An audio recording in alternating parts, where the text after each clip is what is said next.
आप देख रहे हैं आदिनाथ टीवी चैनल, अनादि से अनंत की धर्म यात्रा।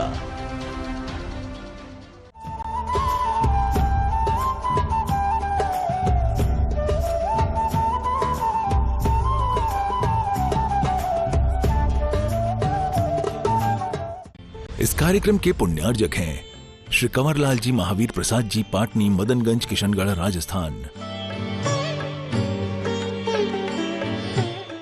बहती है और जमीन की प्यास बुझा देती है। जहां से बहती है उस भूमि को हरा कर देती है। जहां से बहती है ना कितने जाने किनारों पर रहने वालों की प्यास बुझा देती है। गाय कभी अपने लिए दूध नहीं देती। दुनिया में एक ऐसे जानवर हैं कुछ जो अपने और अपनों के लिए ही दूध नहीं देते, उन परायों के लिए भी कुछ बचा के कमा के रखते हैं। गाय इतना दूध कमाती है कि उसके बच्चे के अलावा भी दुनिया के बच्चों को दूध मिल जाता है। शास्त्रों में मनुष्य ने मां का उदाहरण नहीं दिया, क्योंकि मनुष्य की मां बहुत स्वार्थी होती है।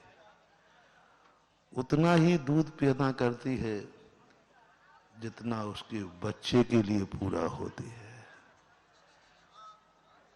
बच्चे से ज्यादा मनुष्य मां के पास दूध नहीं होता, बल्कि कई बार तो इतना कम होता है कि बच्चे का भी पेट। लेकिन जानवरों में कुछ जानवर ऐसे हैं जो इतना दूध पैदा करते हैं कि स्वयं का बच्चा तो पलता ही है, ना जाने जगत के कितने लोगों को भी दूध मिल जाता है। अपन सब उसके गवाह हैं। बल्कि यहां तक कि अपने बच्चों को तो दूध देती ही है, लेकिन मुनिराज की अंजलि तक भी भेज देती है। कितना पवित्र है उसका दूध, कितना पवित्र है उसका दूध। क्यों है इतना पवित्र कि मुनिराज भी ले लेते। उसकी पवित्रता का यही प्रमाण है कि पूर्व भाव में उसने एक पुण्य कमाया। मेरे पास जो कुछ भी हो वो मेरे तक ही ना हो, मेरों तक के लिए ही ना हो। यदि दुनिया को जरूरत है तो उनके लिए भी मेरी कमाई काम आ जाए। ऐसी भावना करके कितनी बड़ी बात। कुछ जानवर हैं जिनका दूध, सभी कहते हैं दूध बच्चों के लिए होता है, लेकिन कुछ माताएं ऐसी होती हैं जिनका दूध महाराज तक के लिए भी काम आता है। तुम लोगों को जब महाराज के काम आ गया तो तुम लोगों के काम तो आ ही जाएगा। यानी वो इतना पवित्र है। जिनेन्द्र भगवान ने कह दिया तुम गौशाला ले सकते हो। जिनेन्द्र भगवान ने मुनियों को छूट दे दी दूध लेने। दूध तो बछड़ों के लिए था, दूध तो बेटे संतान के लिए था। लेकिन कुछ दूध, यदि उस दूध में दोष होता तो जिनेन्द्र देव ने इतनी चीजें मना कर दी, दूध भी मना कर देते। पता नहीं कितनी चीजें मना की हम लोगों को, कि तुम लोगों को कि ये नहीं खाना, ये नहीं खाना, इसमें दोष है। शहद नहीं खाना, चाहे भली दवाई हो। बैगन नहीं खाना, कितनी चीजों की मनाही की। उन 22 में एक 23वां और रख देते कि दूध भी नहीं पीना। लेकिन नहीं दिया, उल्लेख कर दिया कि नहीं। कल्पना करो वो दूध कितना पवित्र है जो मुनिराज की अंजलि तक जाता है और मुनिराज ले लेते। जय जय जय तीर्थोद्धारक निर्यापक श्रवण मुनि पुंगव सुधा सागर जी महाराज की जय जय जय। चुलक श्री 105 गंभीर सागर जी वर्णी महाराज की जय जय जय। चुल्लक श्री 105 वरिष्ठ सागर जी महाराज की जय जय जय। चुल्लक श्री 105 विदेह सागर जी महाराज की जय जय जय। 3 कम 9 करोड़ मुनिराजों की जय जय जय। चतुर्विधि संघ की जय जय जय। नमोस्तु नमोस्तु नमोस्तु भगवन नमोस्तु।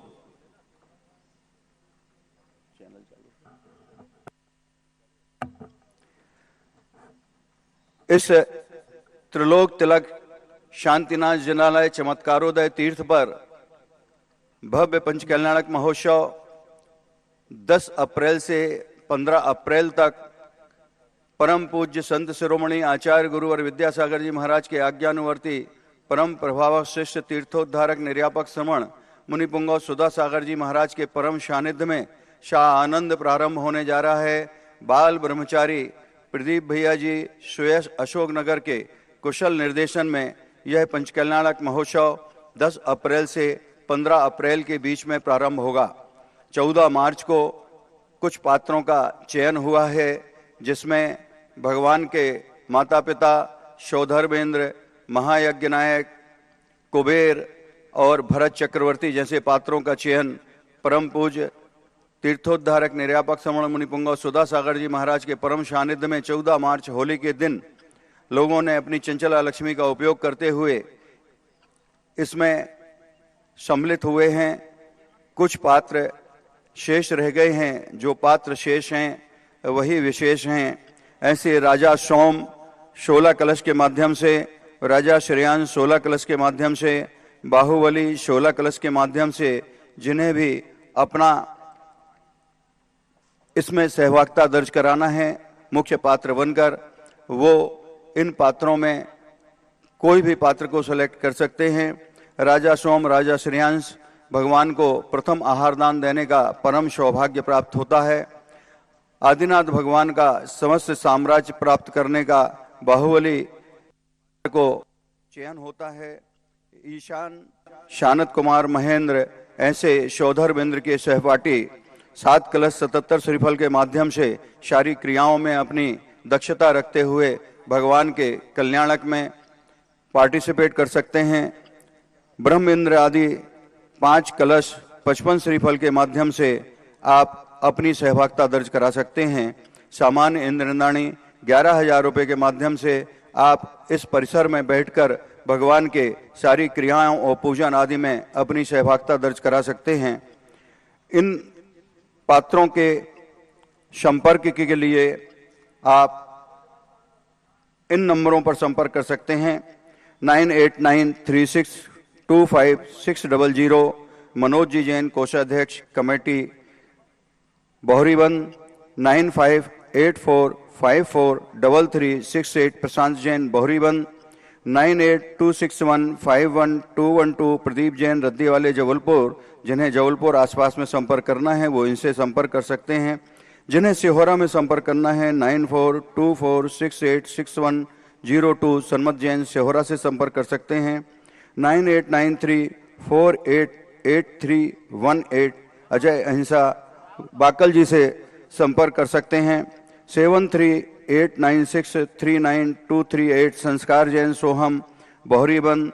9303226238 संजय जैन, गोसलपुर। इस प्रकार इन नंबरों से संपर्क करके आप अपनी भावना व्यक्त करते हुए चंचला लक्ष्मी का समीचीन उपयोग कर सकते हैं। आज की मंगल देशना के लिए गुरुदेव के चरणों में 4 पंक्तियों के साथ पूरी सभा की ओर से और चैनल के समक्ष बैठे हुए समस्त श्रोताओं की ओर से निवेदन करता हूं कि सोचता था दर्द की दौलत से मैं ही माला माल हूं। सोचता था दर्द की दौलत से मैं ही माला माल हूं। जब गौर से देखा तो हर कोई मुझसे ज्यादा रईस निकला। जब गौर से देखा तो हर कोई मुझसे ज्यादा रईस निकला। संसार दर्शन का क्या मैं बखान करूं। जिसे सच्चा सुख समझता था वही दुख का राज निकला। जिसे सच्चा सुख समझता था वही दुख का राज निकला। हे गुरुदेव, आपके चरणों में अनंत कोटि नमोस्तु पूर्वक आज की मंगल देशना के लिए पूरी सभा की ओर से। जय श्री ओम नमः सिद्धेभ्यः। जय श्री ओम नमः सिद्धेभ्यः। जय श्री ओम नमः सिद्धेभ्यः। पंच परमेष्टि भगवान की जय जय जय। आचार्य श्री गुरुवर कुंद कुंद महाराज की जय जय जय। आचार्य श्री गुरुवर विद्यासागर महाराज की जय जय जय। विद्या श्रोमणी नवाचार आचार्य गुरुवर समय सागर जी महाराज की जय जय जय। तीर्थोद्धारक निर्यापक श्रवण मुनिपुंग सुधा सागर जी महाराज की जय जय जय। क्षुल्लक त्रय की जय जय जय। नमोस्तु नमोस्तु नमोस्तु भगवान। व्यक्ति ये सोच लेता है कि मेरे पास जो है उससे मैं माला माल हूं, लेकिन जब दुनिया की तरफ देखते हैं तो हमसे भी बड़े रईस हैं।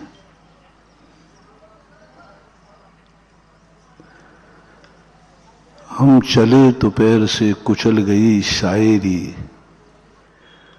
मुझे मालूम नहीं था मेरे अलावा भी कोई दुनिया है। हम चले तो पैर से कुचल गई शायरी। शायरी का अर्थ होता है विश्वास। हम चले तो लोगों ने बड़ी आशा बनाई थी, लेकिन जब चले तो वो तो पैर से कुचलते हुए हम चले गए।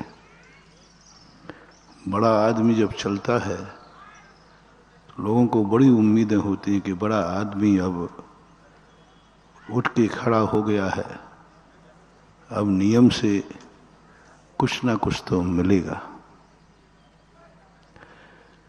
लेकिन देखने में ये आया कि देना तो दूर रहा, जो था वो भी कुचल करके चला गया, कुचल करके चला गया। ऐसा दुनिया में होता है। न जाने कितने लोग हमसे क्या क्या उम्मीदें रखे हुए हैं, और हम उनकी उम्मीदों को तो क्या, जो उनके पास है वो भी कुचल देते हैं। ये भूल जाते हैं कि दुनिया में हम ही जीने के लिए नहीं जन्मे हैं, वह भी जीना चाहता है जिसे हम कुचल रहे हैं। हम समझते हैं कि मैं ही जिंदा रहना चाहता हूं। तुम भी दुनिया में हो तो जिंदा रहना चाहते तो चींटी भी रहना चाहती। तुम अच्छा सोचना चाहते हो, दुनिया अच्छा सोचना चाहती। तुम अच्छा खाना चाहते हो तो दुनिया खाना चाहती है। फिर क्यों भिखारी को बासी रोटी देते हो?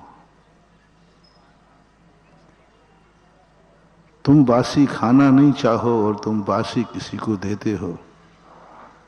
तुमने बासी क्यों नहीं खाई? बोले हमें अच्छी नहीं लगती। तो थोड़ा भिखारी से प्रेम से पूछना, बेटा तुझे बासी में और ताजी में कौन सी अच्छी लगती है? वो तो यही कहेगा ताजी अच्छी लगती है। किस्मत का मारा है तो कहता ठीक है अब बासी में काम चला लेंगे, लेकिन ताजी तो उसको भी अच्छी लगती है। जिस दिन ये सोच आ जाएगा कि जो भोजन मुझे अच्छा लगता है वही तो भिखारी को लगेगा, हम क्यों उसकी मजबूरी का लाभ उठाएं? क्यों हम बासी रोटी उसके कटोरे में डालें? क्यों ना ताजी के स्थान पर, तुम्हारी कम नहीं कर रहा हूं, एक दिन बाद देने की अपेक्षा उसी दिन दे दो ना ताजी, तो ताजी भी हो जाएगी और तुरंत हो जाएगा। तुम देते तो हो लेकिन बासी करके देते हो। तुम निर्दयी तो नहीं हो, देते हो लेकिन बासी करके देते हो। और ज्ञानी कह रहा है जब देना ही है तो ताजी दूंगा ना, ताजी खाऊंगा और ताजी ही दूंगा। हर चीज में यही देखना है। हम कोई भी अपनी तरफ से स्वयं की तरफ देखो, क्योंकि तुम्हारे अलावा भी दुनिया वैसी ही है जैसे तुम हो। या तो दुनिया को तुम कुछ नहीं कर सकते हो, तो कुचलने का भी तुम्हें अधिकार नहीं है। तुम झोपड़ी बना के नहीं दे सकते हो, तो झोपड़ी उजाड़ने का अधिकार नहीं है। तुम पेड़ को नहीं सींच सकते हो, तो पेड़ को काटने का भी अधिकार नहीं है। तुम किसी को सुख नहीं दे सकते, तो रुलाने का भी अधिकार नहीं है।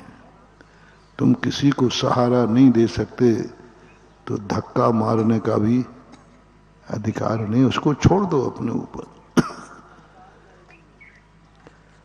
लेकिन हम उसको सहारा ना देकर धक्का मारने में ज्यादा रुचि रहती है। दूसरे का सहयोग करने की अपेक्षा हमें उजाड़ने में ज्यादा मजा आता है। 90% लोग किसी के दुख से सुखी रहते हैं, किसी के दुख से सुखी रहते हैं। दुखी देख करके लगता है इससे तो मैं अच्छा सुखी हूं। अहंकार पनपता है। जिनवाणी ने सबसे पहले कहा, तुम्हें यदि अपने आप की तरफ आना है, अपने को ही जीवित रखना है, अपने आप को ही सुखी रखना है, तो छोड़ दो। पर को सहारा देना बाद में छोड़ना, पर का सहारा लेना छोड़ दो।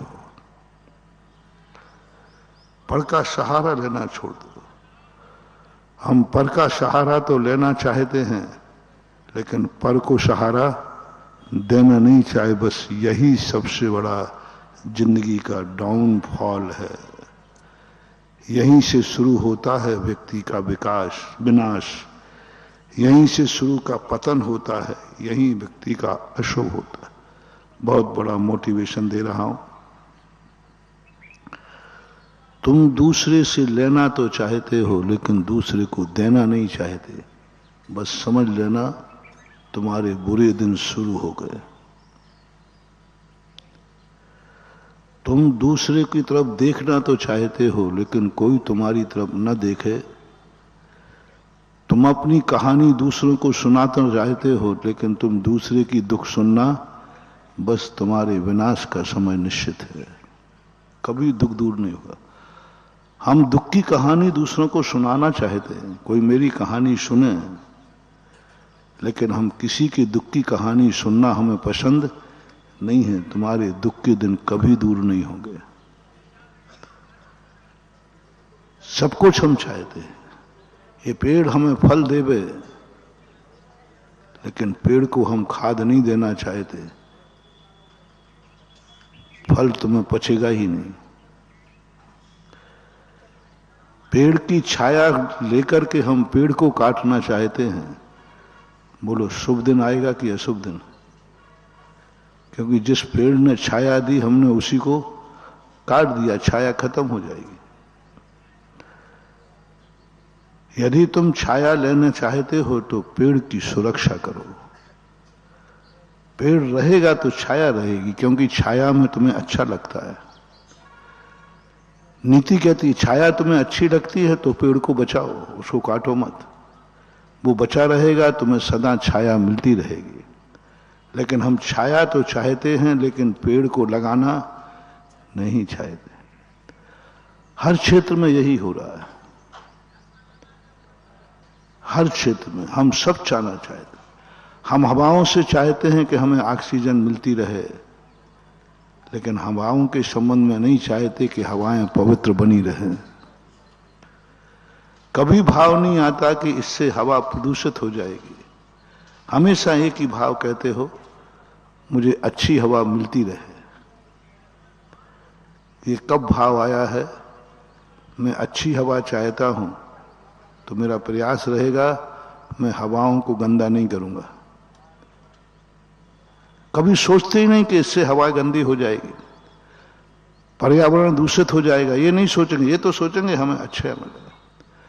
हम सोचते हमें पानी अच्छा मिले, लेकिन कभी ये नहीं सोचते हम पानी को अच्छा रखूंगा। सब चाहते हैं कि हमें हरियाली मिले, लेकिन हरे पेड़ को कोई लगाना नहीं चाहता, सुरक्षा नहीं करना चाहता। यही स्थिति धर्म क्षेत्र में आ रही है। हर व्यक्ति धर्म से चाहता है, लेकिन कभी धर्म की सुरक्षा करने का भाव नहीं करता। धर्म कैसे सुरक्षित होगा? और नियम है, जिस पेड़ की छाया तुम्हें लेना है उसी को तुम काट रहे हो, उसी की तुम सुरक्षा नहीं कर रहे हो, कहां से मिलेगी छाया? धर्म रक्षति रक्षतः। धर्म की तुम रक्षा करोगे तो धर्म तुम्हारी रक्षा करेगा। तुमने कब मनाया मन में भाव? जब जब हम भगवान की भक्ति की, हमने कहा हे भगवान हमारी रक्षा करो, रक्षा करो। अन्यथा शरणम नास्ति तुमेव शरणम मम तस्मात् कारेण भावेन रक्ष रक्ष जिनेश्वरा। लेकिन जिंदगी में कभी एक बार भाव आया, मैं धर्म की रक्षा करूंगा, मैं धर्म की रक्षा करूंगा। और जिस दिन तुम्हारा ये भाव आ जाए कि मैं धर्म की रक्षा करूंगा, फिर तुम्हें अपनी रक्षा की याचना करना नहीं है, अपने आप तुम्हारी रक्षा होगी। पेड़ से छाया मांगना नहीं है, हे पेड़ मुझे छाया दे दे। पेड़ आपको लगाना है, सुरक्षित करना है। देख पेड़, मैं तुझे लगा रहा हूं, मैं तुझे सुरक्षा कर रहा हूं, छाया देगा कि नहीं?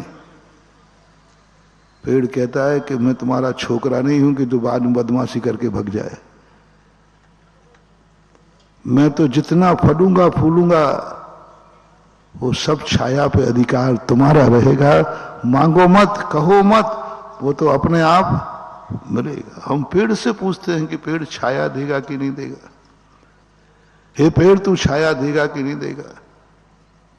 पेड़ कहता है तुम बेईमान हो सकते हो, मैं बेईमान नहीं हो सकता। तुम मुझे खाद दो या ना दो, तुम मुझे पानी दो या नहीं दो, लेकिन हमारे पास थोड़े भी पत्ते आएंगे तो हम अपने आप छाया तो देंगे। ऐसे ही धर्म होता है। धर्म से हमें छाया मांगने की जरूरत नहीं, कुछ नहीं। हम धर्म की रक्षा करेंगे और धर्म जितना फलेगा फूलेगा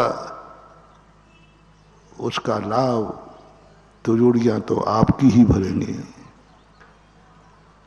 खेत कितना भी हरा भरा हो,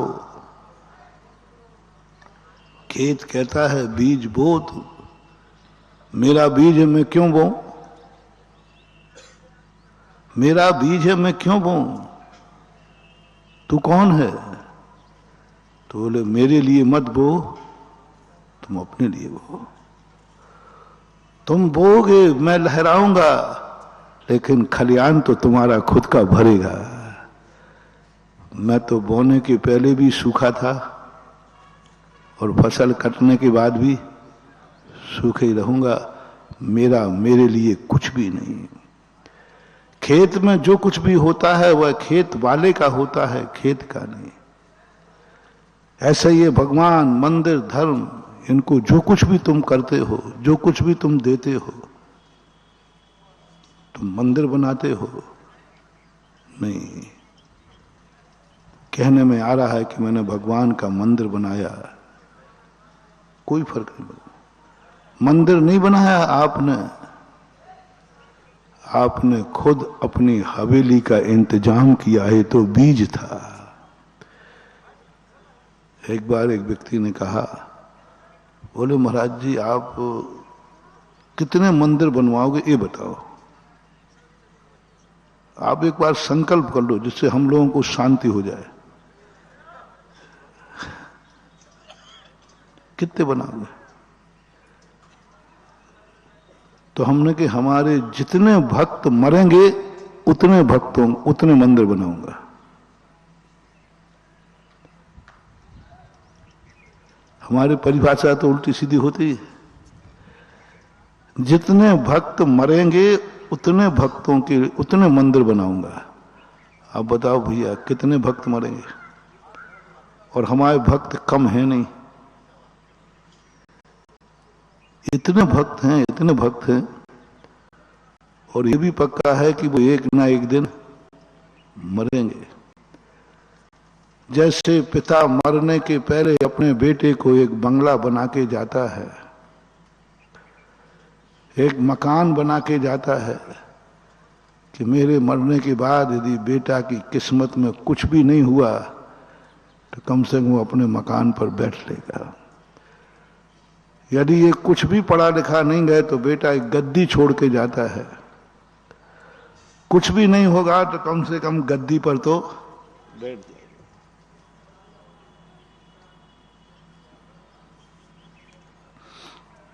नौकरी की मना क्यों करता है जैन दर्शन में? क्योंकि नौकरी वाला अपने बच्चों को कुछ दे के नहीं जाता। बड़े बड़े कलेक्टर, आईएएस ऑफिसर, उनके बच्चे क्लर्क भी नहीं बन पाते, लेकिन सेठ का बच्चा सेठ जरूर बनता है।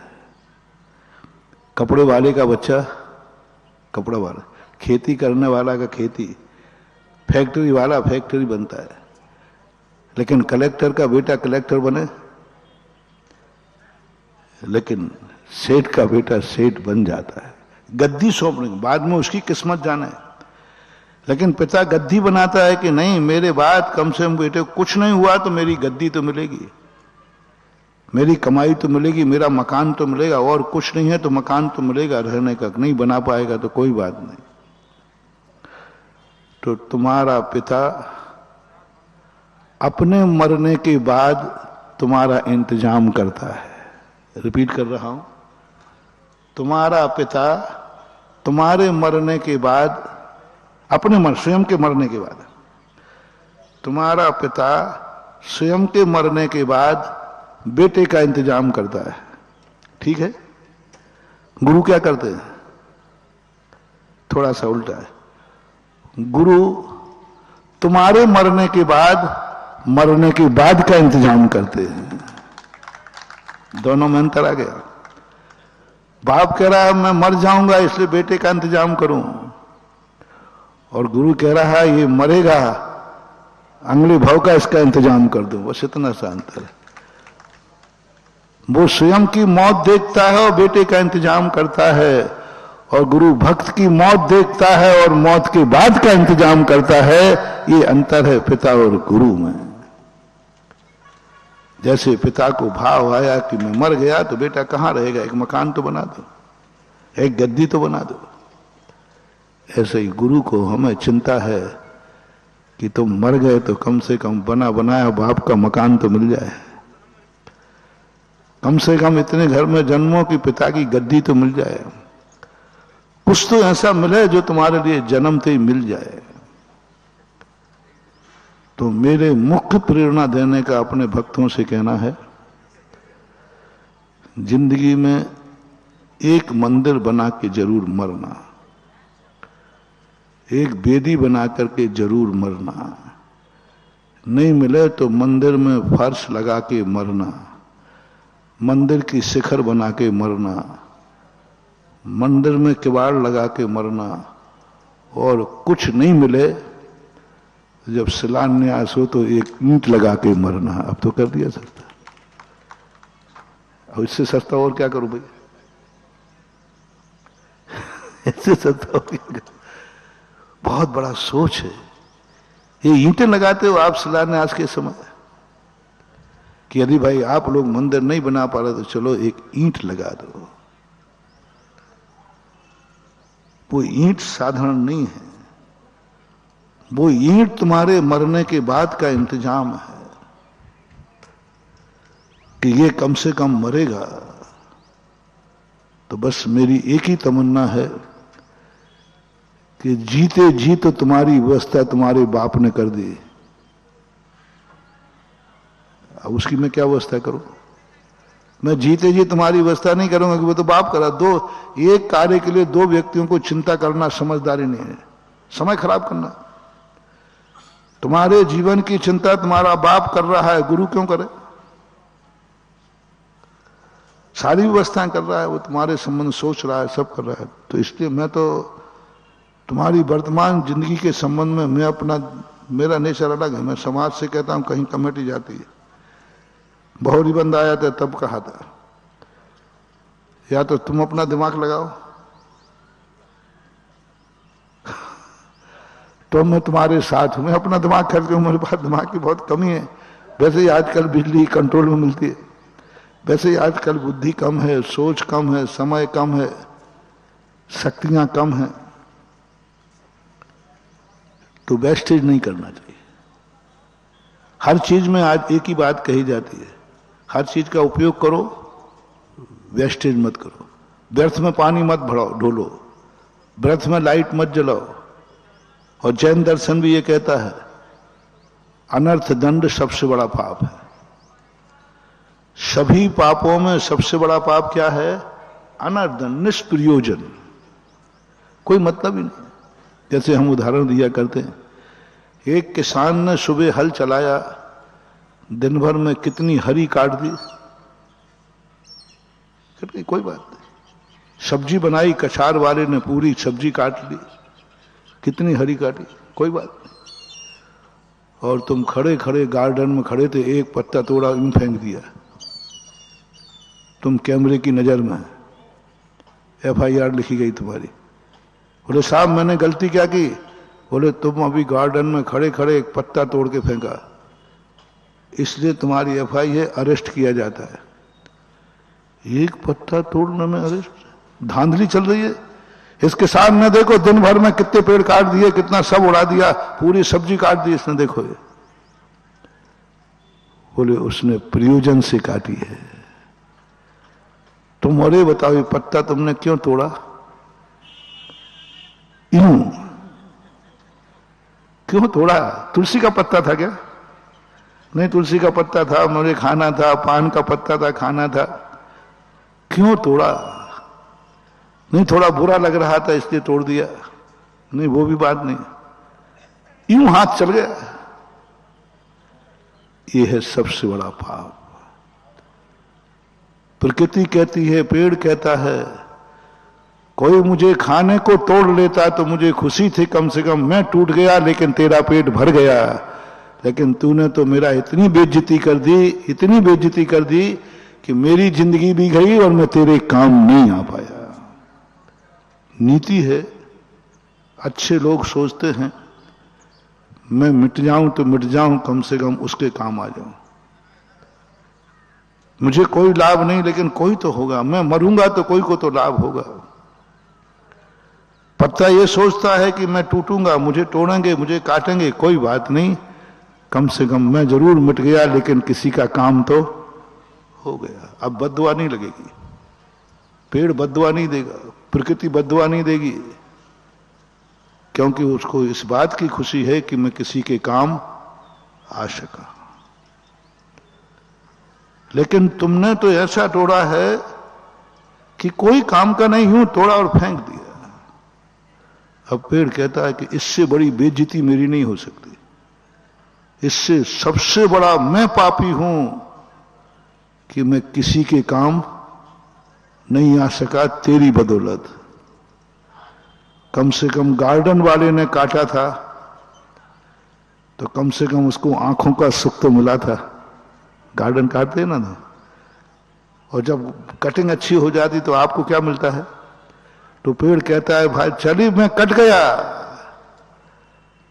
बड़ी मैं कट गया, लेकिन इनका तो मनोरंजन हो गया, कोई बात नहीं। लेकिन तूने तो यूं तोड़ा और यूं फेंक दिया, वो एक पत्ता तुम्हारी जिंदगी को बर्बाद कर देगा। वो एक पत्ते का अभिशाप, क्योंकि वो कहता है मेरी बेइज्जती कर दी तूने, मुझे निर्मूल कर दिया है ना, मैं तो किसी काम का था ही नहीं, मैं तो अपनी जिंदगी में कुछ सुखी नहीं रह पाया, लेकिन मेरे से दूसरा भी सुखी नहीं हो पाया।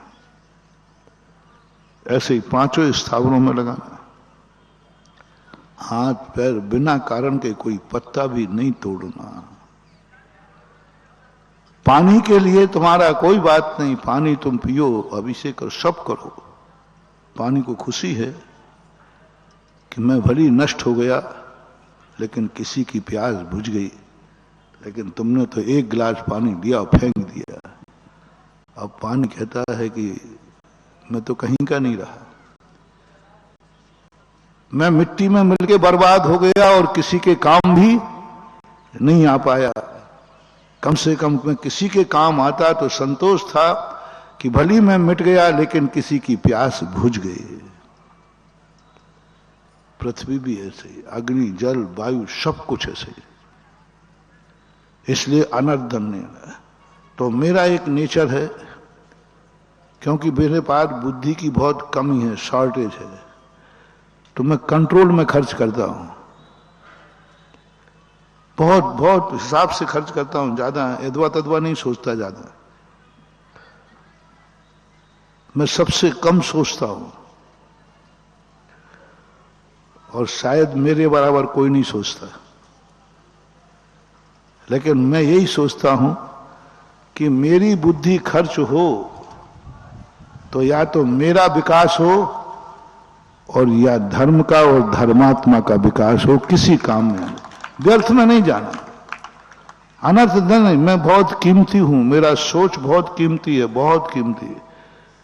मैंने एक बार कहा था ना, मैं अपनी दृष्टि में मैं अनमोल हूं, बहुत कीमती हूं, मुझे छोटा मोटा मत समझना। कभी मेरी बोली मत लगाना, रे बिक जाओगे। मेरी दृष्टि में मेरा मन बहुत कीमती है, इतना कीमती है मैं इसको 100 बार आशीर्वाद देता हूं। लोग कहते हैं ये मन बड़ा चंचल है, परेशान करता है। इस मन को क्या, मैंने अपने मन को कभी बद्दुआ नहीं दी। मेरा मन तो बहुत अच्छा है, बहुत अच्छा है। उसी अच्छे मन की बदौलत तो हूं कि मैं मुनि बन गया, उसी अच्छे मन की बदौलत तो हूं कि मैं स्वाध्याय कर रहा हूं, इसी मन की बदौलत तो है कि मैं तुम्हें अच्छे अच्छे सोच दे रहा हूं। मेरे मन ने मुझे कभी परेशान किया ही नहीं, कभी ऐसा नहीं लगा कि मन मुझे परेशान कर रहा है। तुम्हारा मन तुम जानो, मेरा मन तो बहुत अच्छा है, बहुत अच्छा है। मैं तो अपने आप को यह भी कह दूं कि मेरा मन इतना अच्छा है कि जितना मन संसार में किसी का है मुझे पता नहीं।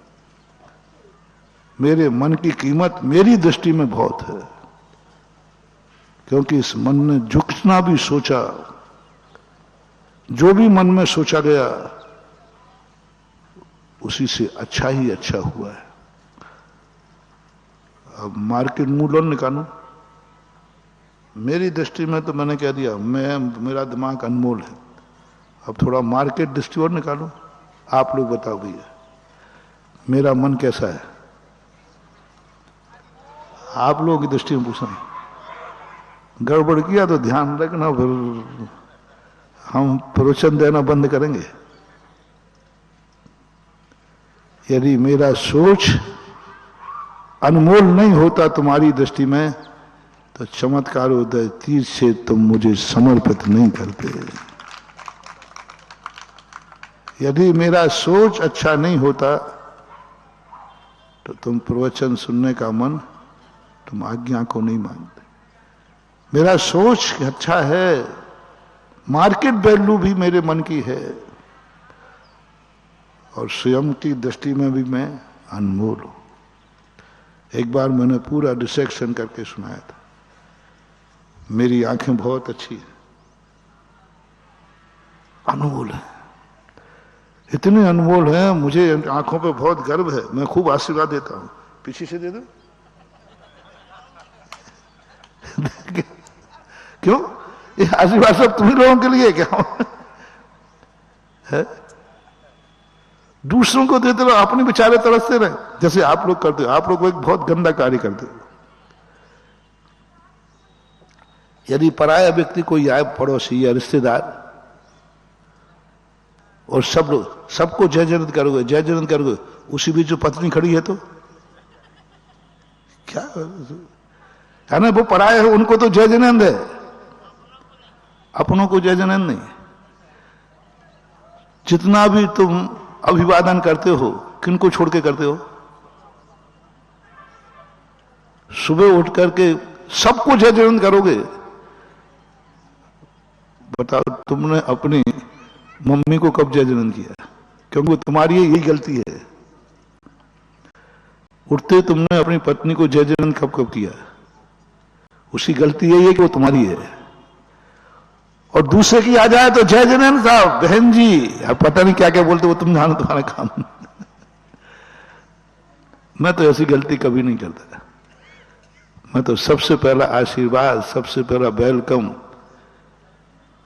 अपनी आंखों का करता हूं। ये आंखें बहुत अच्छी हैं। इसलिए अच्छी है, इन आंखों से मैंने अपने बीतरागी भगवान को पहचान लिया। इन आंखों से मैं भगवान की मुद्रा देखता हूं और उनकी मुद्रा को देख करके आनंद से भर देते हैं आंखें। इन आंखों से मैं स्वाध्याय करता हूं। इन आंखों से कितने जीव बच गए, बोलो? पूरी जिंदगी में इन आंखों ने कितने जीवों को बचाया भैया? है? कम से कम 10-20 हजार किलोमीटर चल चुका हूंगा। इसके बीच में कितने जीव आए होंगे? किनकी बदौलत बचे? आंखों की। स्वाध्याय आंखों, प्रभु दर्शन आंखों की बदौलत, ईर्ष्या समिति, ऐषणा समिति, सारे व्रत इन आंखों की बदौलत पल रहे हैं। और सच पूछो तो आंखें नहीं होती तो मुनि पद भी नहीं होता। बोलो, इन आंखों की कीमत कितनी है? आंखें नहीं होती तो मुनि व्रत भी नहीं पलता, ईर्ष्या समिति नहीं पलती। अब मैंने अपनी वैल्यू बता दी, मार्केट वैल्यू। मेरी आंखों की वैल्यू तुम्हारी दृष्टि में क्या है? यदि मैं तुम्हारी तरफ देख लूं तो तुम्हें कैसा लगता है? बुरा लगता हो तो नहीं देखूंगा, ठीक है, क्या बात है? हमारी आंखें इतनी फालतू की थोड़ी हैं कि तुम्हें नहीं। मैं उसकी तरफ कदापि नहीं देखूंगा जिसकी दृष्टि में मेरी आंखों की कोई वैल्यू नहीं है। साधु वहां कभी अपनी आंख नहीं उठाता जहां उसकी आंखों की वैल्यू नहीं है। और आप बोलो ना, आपकी दृष्टि में मेरी आंखें कितनी? तुम्हारी तरफ देखूं तो कुछ खुशी होती है कि नहीं? है, बोलो ना। अरे हमारे पूज्य गुरुदेव की तरफ कोई देख लेते थे तो फूला नहीं समाता था, महाराज ने मुझे देख लिया। गुरु दृष्टि तो सब कुछ दृष्टि है। दृष्टि पड़ते ही रोम रोम खिल जाता है, एकदम आनंद की अनुभूति होती है। गुरु की दृष्टि मेरे ऊपर पड़ गई। मैंने वैल्यू मालूम कब आंकी? तो मार्केट वैल्यू। एक बार मैं बातों में लगा था तो पट्टा ने श्रीफल चढ़ाया और मैंने देखा नहीं तो उसने उठा लिया।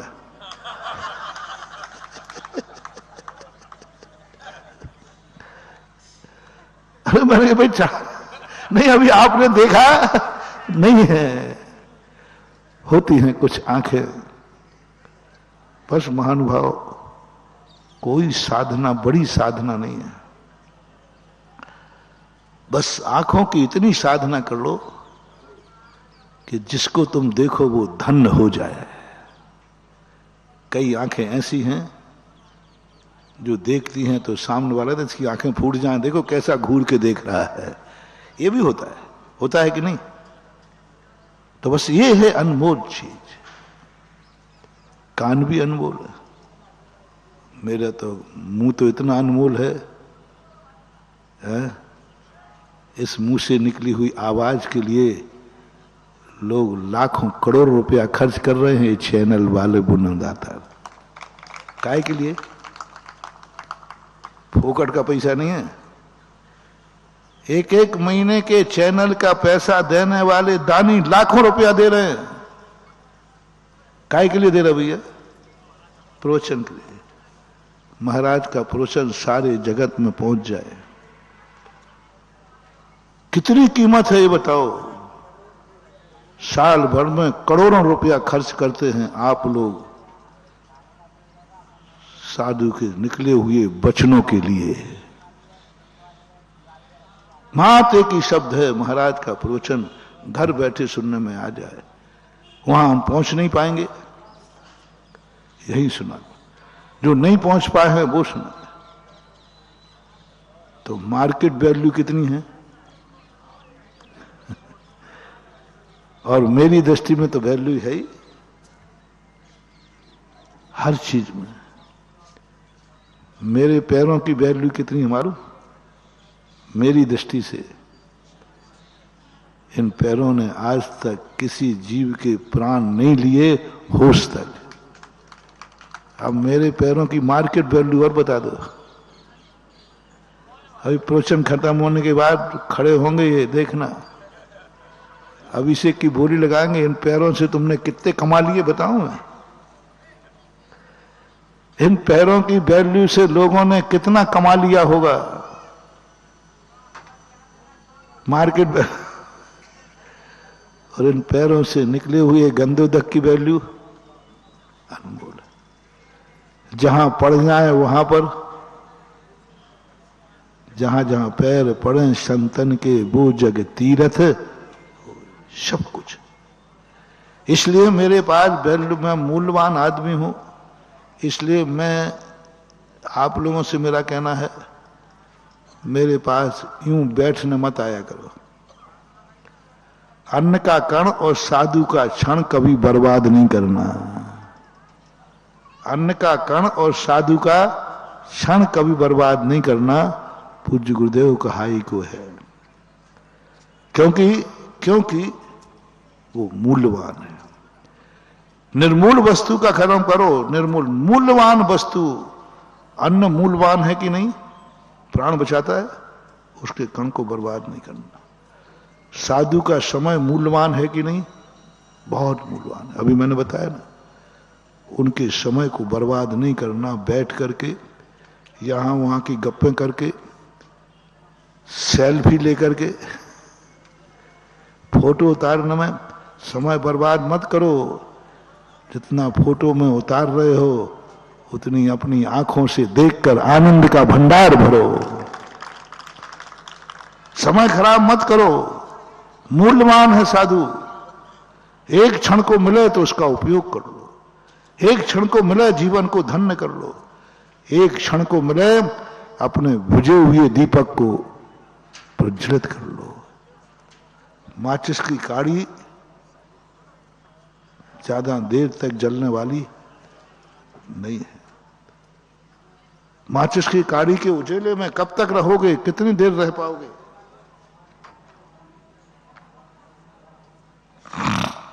माचिस की काड़ी ज्यादा देर जलने वाली नहीं है। हमारे पास तो माचिस है, अहंकार मत करना। 2-3 सेकंड की होती है माचिस की काड़ी का उजेला, कितनी जलाओगे? समझदार व्यक्ति है कि माचिस की काड़ी जलते ही तुरंत अपना दीपक जला लो, जिंदगी भर का उजेला मिट जाएगा, अजय अंधेरा मिट जाएगा। महावीर चले गए, आचार्य गुरुदेव विद्यासागर जी चले गए। माचिस की काड़ी जिन जिन लोगों ने पूज्य गुरुदेव से अपने दीपक जला लिए, वे आज भी प्रकाश में हैं। गुरु के जाने के बाद भी गुरु थे तब तो प्रकाश में थे ही, आज गुरु नहीं है तब भी उजेले में हैं, क्योंकि उनके दीपक से अपना दीपक जला दिया। जब भी कोई अच्छा निमित्त मिले तुरंत अपना काम निपटाओ, अपना दीप जलाओ, अपना प्रकाश लो, क्योंकि वो बहुत कीमती है। कीमती चीज ज्यादा देर संयोग में नहीं रहती, उसका ज्यादा संयोग नहीं रहता, वो ज्यादा देर नहीं ठहरती, क्योंकि वो कीमती है। बस उसने से कार्य में अपना कार्य सिद्ध करना है। वो चलती हुई गाड़ी है, स्टेशन पर ज्यादा देर नहीं रुकेगी। और पंचम काल की तो बहुत छोटी छोटी स्टेशनें हैं, छोटी छोटी स्टेशनें हैं, छोटी छोटी जिंदगी है। अच्छे लोगों की जिंदगी और जल्दी चली जाती है, क्योंकि वो फास्ट गाड़ियां हैं, वे छोटी स्टेशनों पर रुकती नहीं, रुकें तो बहुत थोड़े समय को रुकते हैं। ऐसा जिंदगी में करना चाहिए। इसलिए मैं पहले कह देता हूं, भाई तुम अपना दिमाग लगाओ और मेरे से आशीर्वाद पाओ। सारी दुनिया से मेरा कहना है, जहां तुम अपना दिमाग लगा रहे हो तो एक पाप मत करना, गुरु के दिमाग को खर्च मत करना, गुरु का समय बर्बाद मत करना। गुरु से आशीर्वाद लो, जो तुमने सोचा है वो करो, तथास्तु। संसार के जितने लोगों ने अच्छे कार्य सोचे हों, आज ही मैं आशीर्वाद दे देता हूं इकट्ठे ही, झगड़ा खत्म। जिन जिन की जो इच्छाएं हों अच्छे कार्य करने की, वे सब लोग जहां हों जैसे हों नमोस्तु करें। मैं आशीर्वाद दे रहा हूं आज, तथास्तु तथास्तु तथास्तु। वो कार्य तुम्हारे पूरे हों, बस। अब मत तुम्हारा दिमाग खराब करना है, अब मुझे परेशान मत करना, क्योंकि मैं कीमती हूं और तुम्हारी दृष्टि में भी गुरु कीमती है। जितनी देर तुमसे बातों करने में निकालेगा साधु, उतनी देर में यदि साधु माला फेर लेगा तो तुम्हारा बेड़ा पार हो जाएगा। साधु को करने दो साधना। साधु खेत के समान है,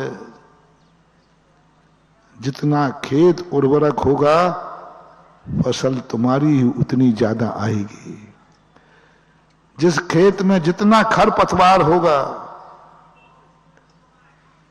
उस खेत में फसल भी। और एक साधु की खरपतवार क्या है?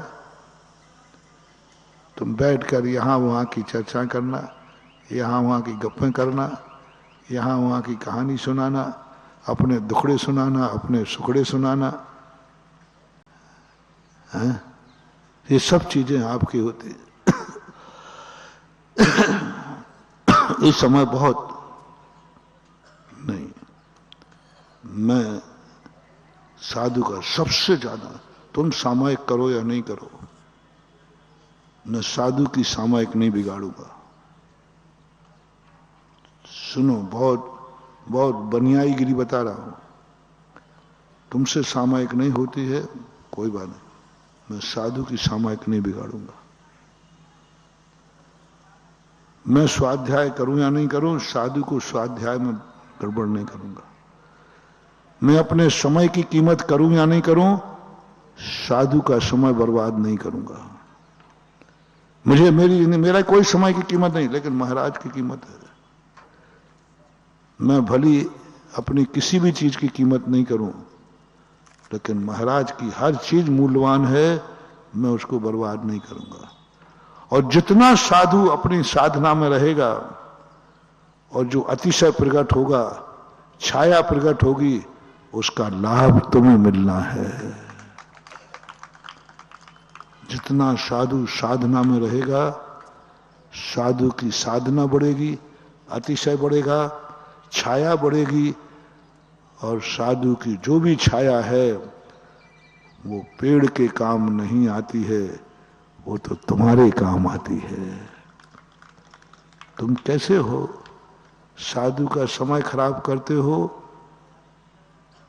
खरपतवार से, यहां वहां की बातों से, यहां वहां की चर्चाएं करके, बैठ करके।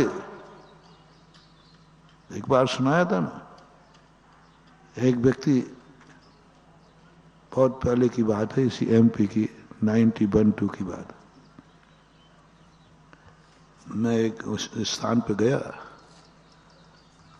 तो एक व्यक्ति बोलता है, मेरे पास से बैठ के गया, तो नीचे जाके कहा, भैया महाराज के पास हो गया? हाँ, मैं महाराज के यहां बैठ के आ गया।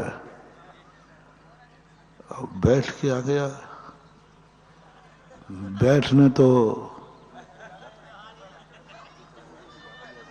बैठने कब जाया जाता भैया?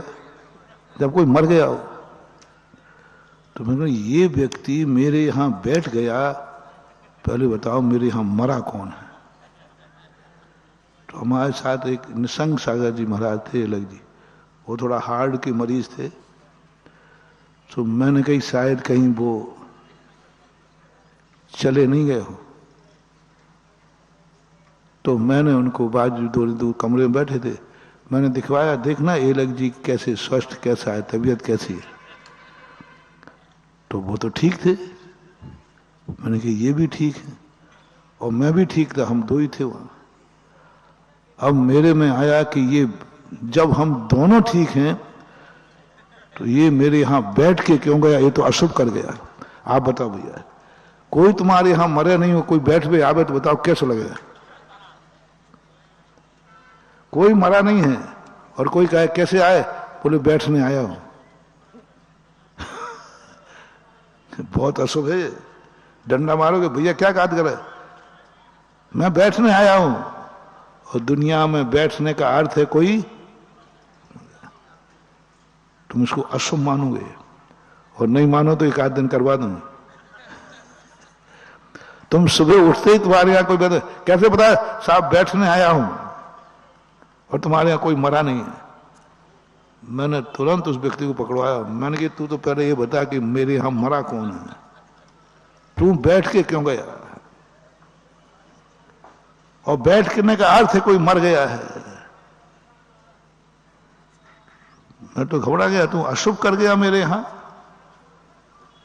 क्या बात है। मानो हम गुरु के पास गए भी तो बैठने के लिए गए, हम गुरु के पास गए तो हम बैठने के लिए गए।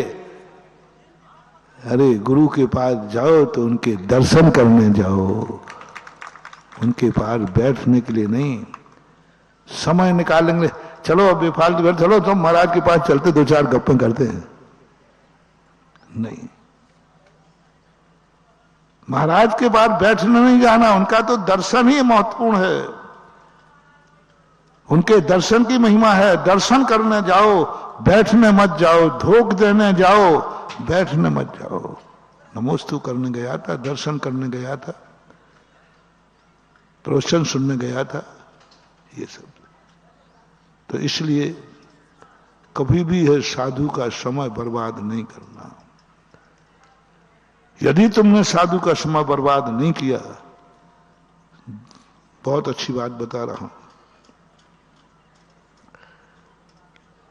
महाराज सामायिक में बैठे थे, तुमने कहा देखो अपन तो सामायिक कर नहीं रहे और यहां बातें करेंगे तो महाराज की सामायिक में डिस्टर्ब होगा। आपने इतना भाव करते ही अब जितनी सामायिक में मेरी कमाई होगी तुम्हें बिना सामायिक किए तुम्हारे खाते में छट्टा भाग जाएगा, क्योंकि तुमने सामायिक की तो नहीं लेकिन करने की मात नहीं। उठो यहां से, चलो सामायिक चल रही है, इतने मात्र बिना सामायिक किए, बिना नमोकार, फोकट पर कमीशन आपके खाते पहुंचेगा। चौके में आप आहार नहीं दे पाए, नहीं भैया मैं नहीं जाऊंगा, महाराज का आहार ठीक हो जाए। देखो कितनी भीड़ लगी है, धक्का मुक्की हो रही है, कोई अंतराय आ जाए तो। मैं दूर से ही देख रहा हूं, बस महाराज के आहार में विघ्न नहीं आना चाहिए। आपने आहार नहीं दिया लेकिन आपको आहार देने का पुण्य आपके खाते में बराबर आया, क्योंकि आपने किस लिए नहीं गए, विघ्न नहीं आना चाहिए। मुझे मिले देने या नहीं मिले, मुझे कोई मतलब नहीं, विघ्न नहीं आना चाहिए। महाराज का हाथ ठीक होना चाहिए, मुझे मिले या ना मिले, तो नहीं देने पर भी आपको पुण्य है। मैं साधु का समय खराब नहीं करूंगा। नहीं चलो महाराज फ्री बैठे हैं, नहीं, साधु कभी फ्री बैठ ही नहीं सकता, साधु कभी फ्री बैठ ही नहीं सकता, और जो फ्री है वो साधु हो नहीं सकता। वो रात में फ्री नहीं रहता,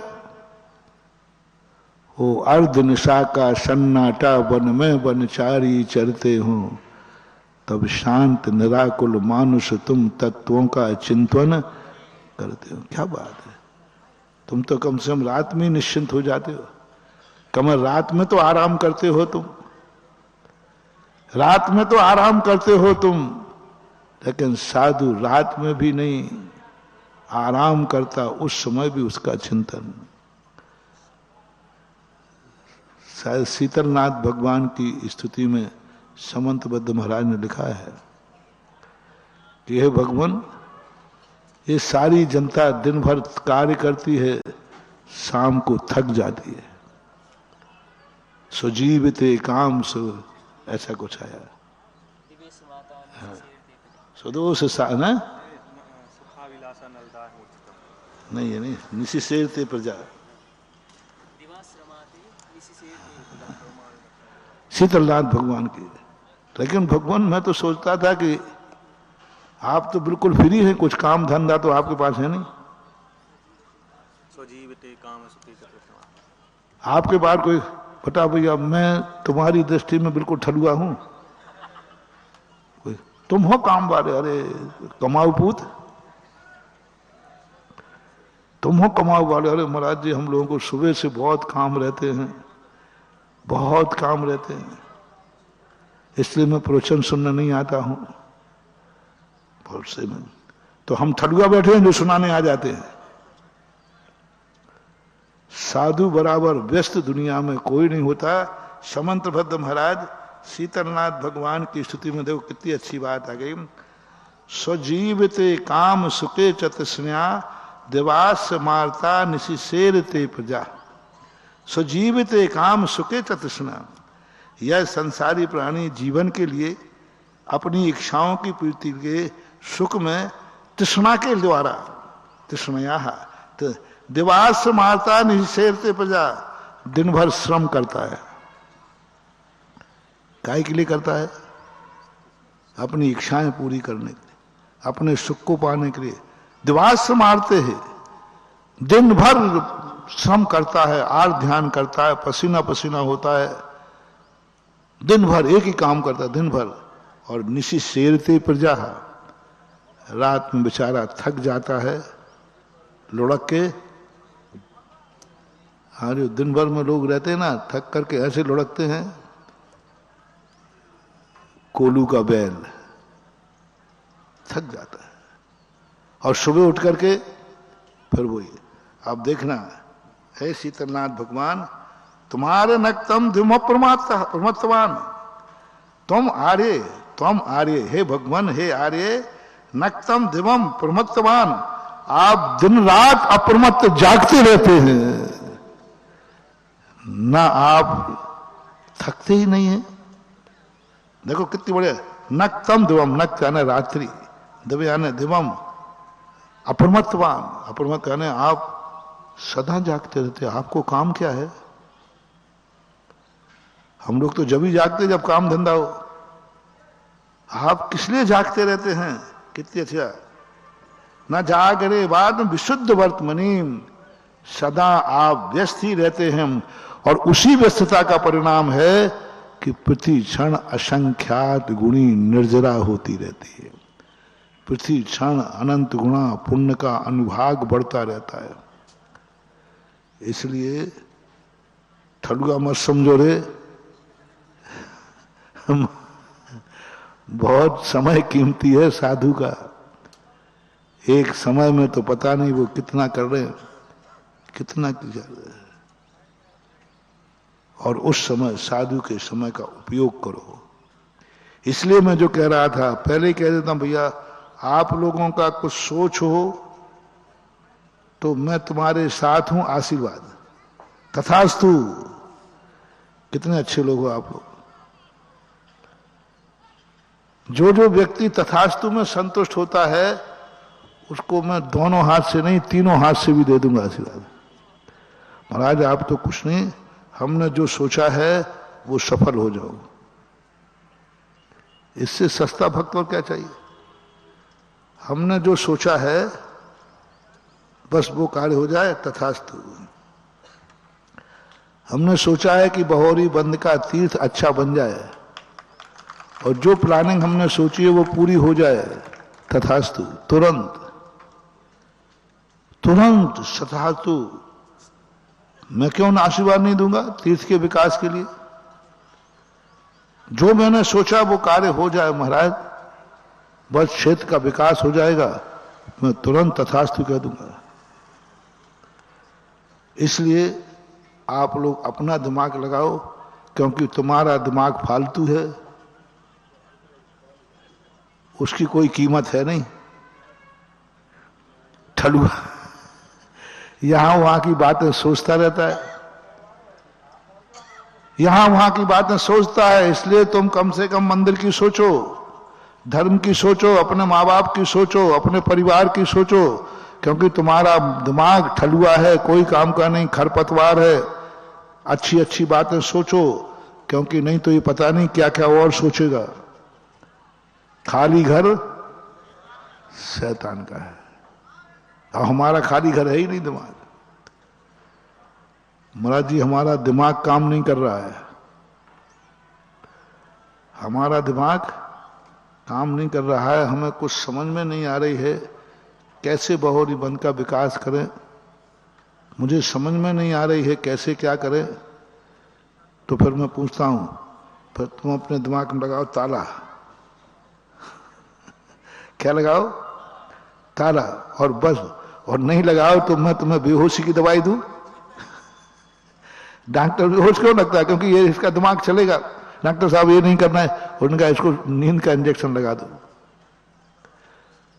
जब गुरु के भरोसे नैया छोड़ना है तो अपने दिमाग को लॉक कर दो, अपना सोचना बंद कर दो।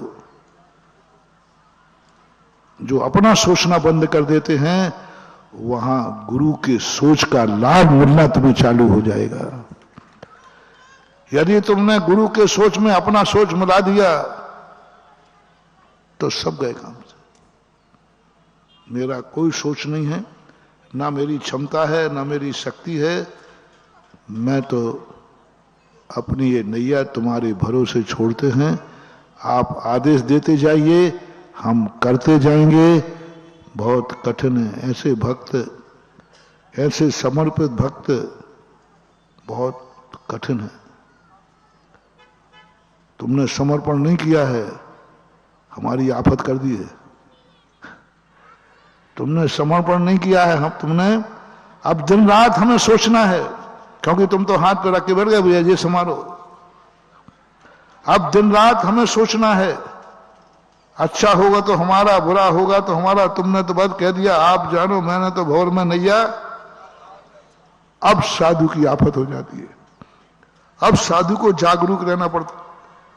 अब साधु अपना दिमाग लगाता है, सोचता है, और पूरी पूरी ताकत लगा देता हूं महानुभाव। ऐसे ही नहीं, हजारों साल पुराने बैठे हुए बाबा को बाहर लाना ऐसे ही नहीं आ गया। रे बातों बातों में प्राण गले तक आ जाते हैं।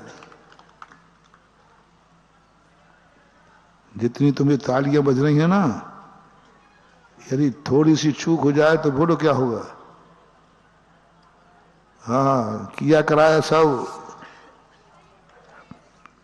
पूरी जिंदगी की साधना लगती है, तब कहीं हिम्मत कर पाता हूं ऐसे कार्य करने के लिए। जैसे आप लोग बड़े कार्य करते हो ना, तो पहले देखते हो बैंक बैलेंस कितना है। बाजार में गए हो ना, तो क्या खरीदोगे? हैसियत से खरीदोगे कि सब खरीद के लाओगे?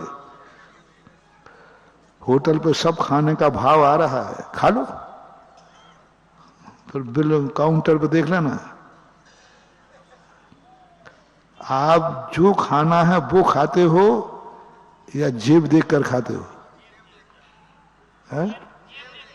जेब देखकर खाते हो? नहीं, पहले खा लिया तो आप पर बेइज्जती और होगी। जेब देखकर खाते हो। मार्केट में सब वस्तु तुम्हें पसंद है, लेकिन जेब देखकर खरीदते हो। मैं भी जब तुम्हारे मार्केट में जाता हूं तो अपनी औकात देख के जाता हूं। बैंक बैलेंस देखता हूं, साधना का, तपस्या का। जीवन में इतने सालों में मैंने जो कमाया है वो कितना है?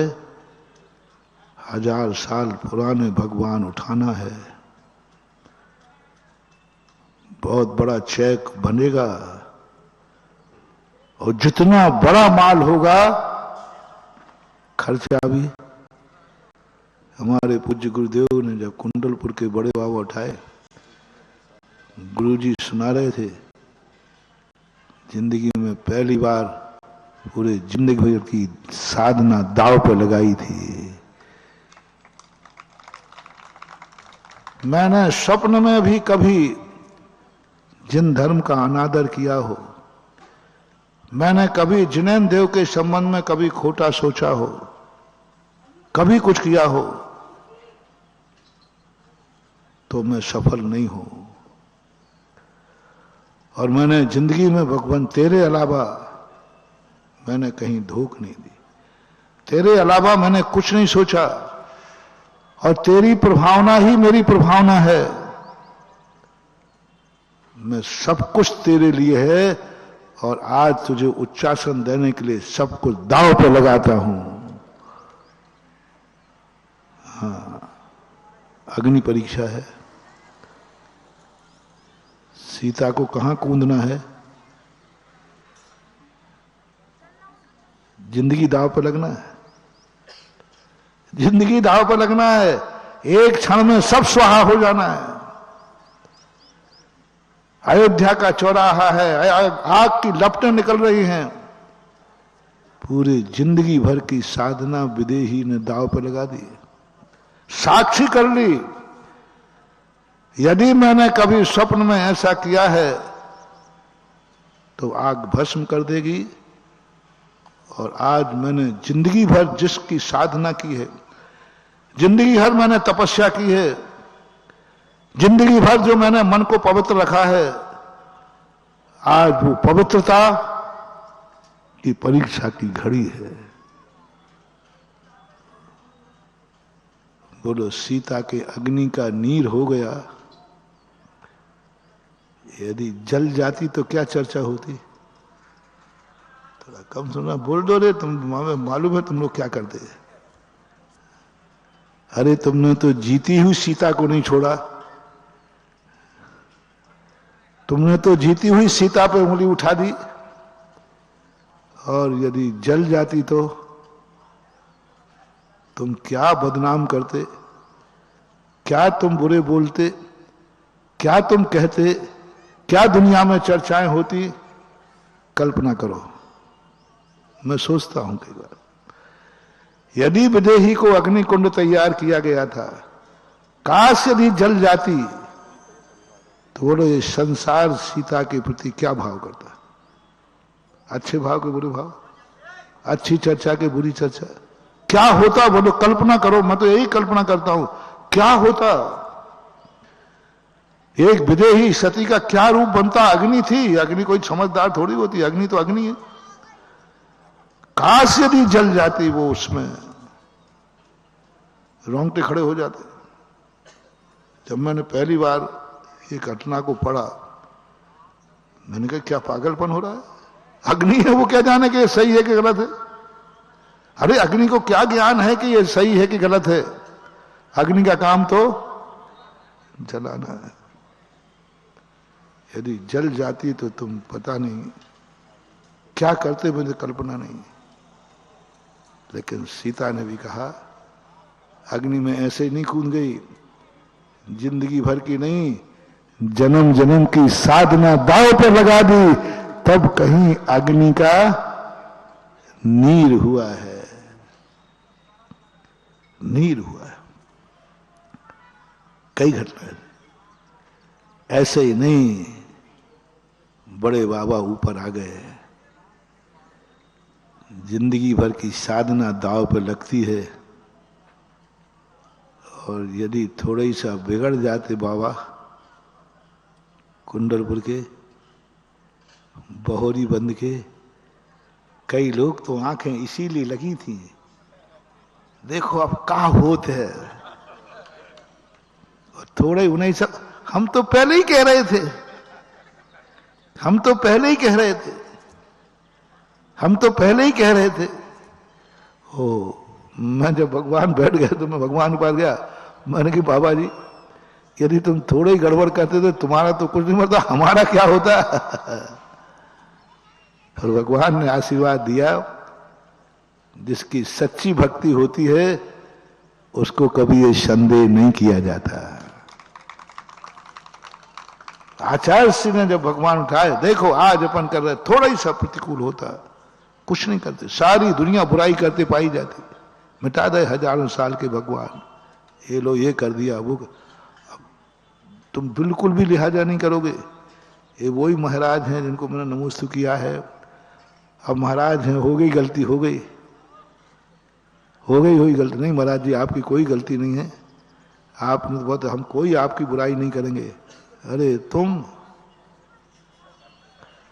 अरे घड़ियाल आंसू, घड़ियाल एक भी नहीं सोचेगा अरे भैया क्या हो गई गलती, हो गई महाराज जी की, तो भाव तो गलत नहीं थे, हो गई महाराज।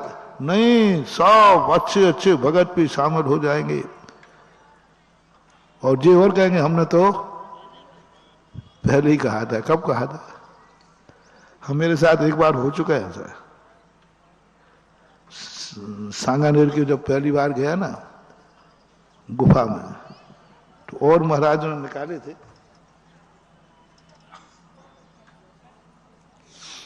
तो वो जितनी देर में उठ के आते थे, क्योंकि सब आचार्यों ने निकाले थे, तो उन्होंने पहले ही कह दिया था, देखो महाराज जी आप आचार्य नहीं हैं और ये मूर्तियां आचार्य ही निकालते हैं। और एक छुल्लक जी गए थे, वो अंधे हो गए थे, इतना डरा दिया, इतना डरा गया। 94 में राजस्थान में पहली बार पहुंचा, उन्होंने जो सुनाया मैं भी कांप गया। मैंने कहा भैया मुझे नहीं, मैंने आदिनाथ के पहुंच गया, मैंने कहा भगवान बैठे रहो,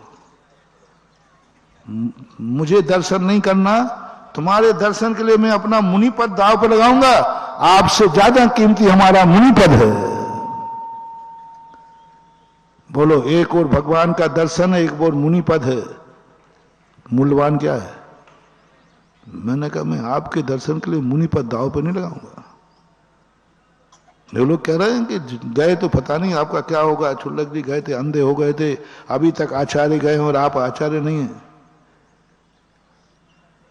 नहीं तो कुछ भी हो सकता है, कुछ भी हो सकता है।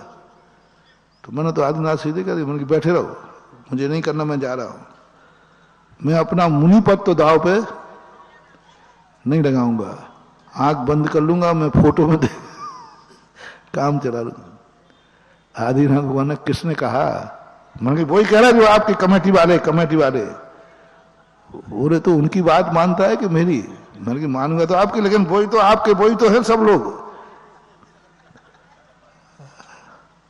आदिनाथ भगवान ने कहा नहीं बेटा, मेरे दर्शन के लिए मेरे शिष्य का मुनि पद दाव में लगे, उसी दिन में दर्शन देना बंद कर दूंगा। दाव पे लगेगा मुनि पद, नहीं जा। मैं चला गया और वहां मुझे थोड़ा अच्छा लगा। हम और थोड़ा सा, हमारी थोड़ी आदत है थोड़ा चुपचाप काम करने की नहीं है कि भाई चुपचाप लाओ चले जाओ। महाराज जाते थे, लाए और उठा के हम थोड़ा और कुछ माल मिले, आराम से बैठ गए, स्वयं स्तोत्र पढ़ने लगे, तो हमें सीधा दूना तिगुना टाइम लग गया। ऊपर चर्चा हो गई, हमने पहले ही कही थी, और रोना भी चालू हो गया, नमोकार मन चालू हो गया, और बिल्कुल ये तो गए। अब चर्चा ये हो रही कि अब उठावे कौन जाए। ये सब कमेटी वालों ने, कमेटी बैठ गई मीटिंग, बोले भैया वो जो होना तो वो तो होगा। महाराज तो चले गए, हमने पहले ही कही थी महाराज मत जाओ, ये अतिशयकारी गुफा है, ये देवताओं की गुफा है, ये अक्षरक्षत गुफा है, सब बता दिया, लेकिन जिद्दी थी, जिद्दी चले गए। अब सबको समस्या ये पड़ी कि महाराज की डेड बॉडी उठाने कौन जावे। कोई दूसरे मुनि महाराज थे नहीं कि वो चले जाए, हम अकेले ही थे। अब डेड बॉडी की तैयारी हो रही है, स्टेज पर समाचार, नमोकार मन चालू हो गया, लोगों का रोना चालू हो गया, रो पड़े लोग, सभा रो पड़ी। बस सब ने रो रो आ करके, आंसू कितने देर आएंगे, रो रो आकर के थोड़े बहुत सबके आंसू सूख गए, लेकिन चेहरे पे सबकी उदासीनता है, और हम नीचे से निकल के आ गए। तो लोग ऐसे देख रहे जैसे मरा हुआ जिंद बन के आ गया हो। जैसे मैं आया तो गेट पर सब आ गए। मैंने क्या बात है भैया, कि महाराज आप ठीक तो हो? मैंने कि मैं ऐसे देख रहा जैसे आरती में से कोई उठ जाए तो लोग सामने भूत तो नहीं आ गया है। मैंने क्या बात है भाई? अरे महाराज जी ऐसे। तो मुझे बड़ी खुशी हुई। अब मैं जल्दी मरने वाला नहीं हूं, क्योंकि एक बार जिसके मरने पर कोई रो देवे या मरने की हवा उड़ जाए, उसकी उम्र बहुत लंबी होती है। वो है ना, जब किसी के सिर पे कौवा बैठ जाए तो एक चिट्ठी डालते थे खूट पहाड़ करके, चिट्ठी, फलाने चंद इतने बजे जा चुके, चले गए, और वो खून कटा। पहली बात तो खून कटी चिट्ठी देख करके ही सामने वाला समझ जाता था किसी के मरे की चिट्ठी है, और वो चिट्ठी को देखकर सब, और फिर नीचे पूरे ये मर गए, इतने बजे मर गए, ऐसे मर गए, ऐसे। फिर नीचे एक लाइन, चिंता की कोई बात नहीं है। यानी उस व्यक्ति को वो मरने वाला था, कौवा बैठ गया था, तो उसका तंत्र करा दिया कि एक बार सब रो ले तो ये बच जाएगा, इसलिए चिंता मत करना रे, अभी मैं जल्दी मरने वाला नहीं, क्योंकि मैं एक बार मर चुका हूं। स्थिति ऐसी बन जाती है कि क्या चीज है, दांव पर लगती है जिंदगी, थोड़ा सा भी। तुम लोग तो 2 मिनट में नमोस्तु कर लेते हो, हाथ उठाते समय पसीना आता है, क्योंकि आपने बड़े विश्वास के साथ नमोस्तु क्या मान के किया? बोलो ना भैया, महाराज का आशीर्वाद मिल जाएगा तो हमारा काम होता है कि नहीं? ये विश्वास ही है तुम्हारा। अब इस आशीर्वाद में तुमने तो समर्पित कर दिया, 2 मिनट में नमोस्तु कर लिया। अब हमारी कितनी एनर्जी खर्च होती है, कितनी ताकत लगती है आशीर्वाद देते समय, क्योंकि विश्वास खंडित न हो जाए। ये ताकतें लगती हैं, ऐसे ही नहीं है आशीर्वाद देना। बैंक बैलेंस देखना पड़ता है, ऐसे ही नहीं है मंदिरों के काम करता मूल लाख, बैंक बैलेंस देखना पड़ता है। जिंदगी में इतना बैंक बैलेंस है कि नहीं कि हजारों साल के भगवान उठ सके, इतना पुण्य चाहिए। हजारों साल पुराने भगवान उठ जाएं, देवता आते हैं, वो स्थान वैसे होता है, उसके लिए अपना बैंक बैलेंस देखना पड़ता है, साधना देखना पड़ती है, तपस्या देखना पड़ती है। जीवन में तुमने क्या समर्पण किया? स्वप्न में भी भगवान तेरे अलावा मैंने कहीं भी माथा नहीं टेका, तेरे अलावा मेरा कोई देवता ना था, ना है और ना रहेगा, और यही धर्म मेरे जीवन का अंत है। सब समर्पित करके पूरी श्रद्धा, निशंकित अंग का चमत्कार होता है। ये सब कार्य में कौन से अंग का पुण्य लगता है? एक निशंकित अंग आता है। इदमेवो दृश्यमेवो तत्वम नान्यान शान्यता। सीता के विश्वास का सब पुण्य लगा था, एक पुण्य था, मैंने कभी मन को विकृत किया हो तो मैंने कभी किया नहीं, बस इतना से उसकी दाव पर लग गया। हम लोगों का निशंकित अंग लगता है दाव पर। कभी स्वप्न में भी मैंने जैन धर्म पर संदेह किया हो? कभी नहीं किया। प्रभु तेरे अलावा मेरा, तेरी प्रभावना ही मेरी प्रभावना है, मेरी प्रभावना तेरी नहीं, तेरी प्रभावना ही तेरी रक्षा करना मेरा भाव है। मेरा कुछ भाव नहीं है, तू इतना मूल्यवान है, तू बाहर आ जा जिससे ये तेरा क्षेत्र सारे भारत में चमक जाए। हे कुंडलपुर के बड़े बाबा, तुम इतने मूल्यवान हो और एक छोटे से स्थान पर बैठे हो, बस ऐसे मंदिर में बैठालना चाहता हूं तुझे कि भारत में उसकी बराबरी का कोई दूसरा मंदिर ना हो सके। ऐसा भाव किया हो, इस भाव में कभी खोट रही हो नहीं। जब भगवान बहोरी बनते शांतिनाथ ऊपर बैठे, तब मैंने खुद अपनी पीठ ठोक ली कि मेरी श्रद्धा, बोल दो ना, मेरी श्रद्धा सच्ची है, मेरा समर्पण सच्चा है, मेरा भाव अच्छा है। लेकिन दाव पे क्या क्या लगा था जमानत पे, ये तो और पूछ लो थोड़ा सा। दाव पे क्या क्या लगा था? 50 साल का सारा यश, 50 साल की सारी साधना तपस्या दाव पे लगती है, तब कहीं मूल नायक को उच्च आसन दे पाता हूं। कितना कीमती है भगवान को अंदर से बाहर लगाना, मूल्य बताओ कितना है। ये साधारण कार्य नहीं हुआ है। 50 साल की साधना का फल मिलता है, तब कहीं जाकर ये मिलता है। ऐसे ही नहीं अग्नि का कुंड हो गया नील। अग्नि का क्या हो गया था? ऐसे ही नहीं हो गया भैया।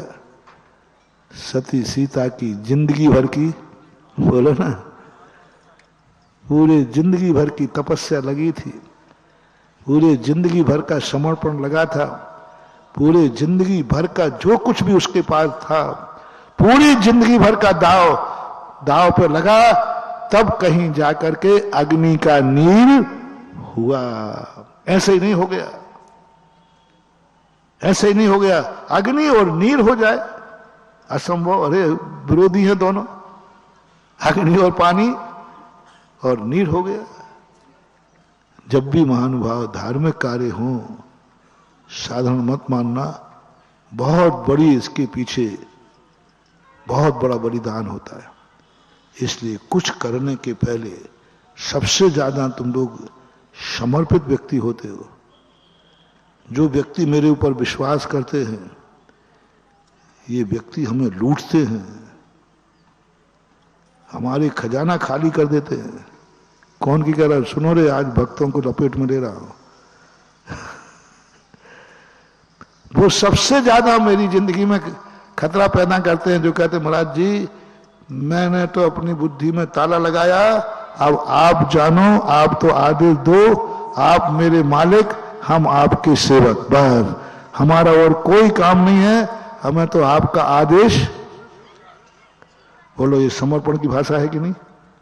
लेकिन कितना खतरा है, कितनी जप्ती होगी मेरी, कितनी अमानत, कितनी दाव पर लगाना पड़ेगी। तुमने तो एक शब्द कह दिया, हम कुछ नहीं, हमारा तो समर्पण है, आदेश करो। बहुत खतरा है। हमें वो बच्ची अच्छे, महाराज जी मुझे आप पे विश्वास नहीं है, आपकी अकल पे विश्वास नहीं है, हम आपसे ज्यादा ज्ञानी हैं, आप तो ये बता, मुझे आशीर्वाद दे दो। और मैं कहता हूँ कितना अच्छा आदमी है, कम से कम मेरी सारी संपत्ति, अब मुझे कुछ दाव पे नहीं लगाना, अब मुझे कोई दाव पे नहीं लगाना, कुछ नहीं सोचना, क्योंकि वो खुद अपनी शक्ति से कार्य कर रहा है। तो हे मेरे लोग, कम से कम तुम लोग मेरे ऊपर सदा संदेह करते रहना, कभी मुझे कोई क्षेत्र मत सौंपना, कभी मेरे ऊपर विश्वास मत करना। तुम बहुत अच्छे आदमी कहलाओगे, क्योंकि हमारी सारी साधना बचाओगे। खतरा उनसे है जो समर्पण कर देते हैं। इन बहोरी बंद वालों से खतरा है, ये है हमारे दुश्मन जन्म जन्म के हैं। सौंप दिया हमें, अब हम मरते रहे, लगाते रहे दाव, फेरते रहे माला।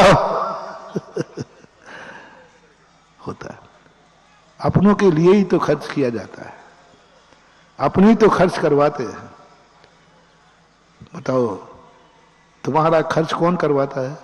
बेटा की पड़ोसी? तुम्हारे सारे खर्चे कौन करवाते? बेटा की पड़ोसी? हाँ, पूरी कमाई करता है, सब करता, सब बेटा खर्च करा देता है, बेटे के लिए किया जाता है, बेटे के नाम कर दिया जाता है। अब हम भी वही है। इस कार्यक्रम के पुण्यार्जक थे श्री कंवरलाल जी महावीर प्रसाद जी पाटनी मदनगंज किशनगढ़ राजस्थान।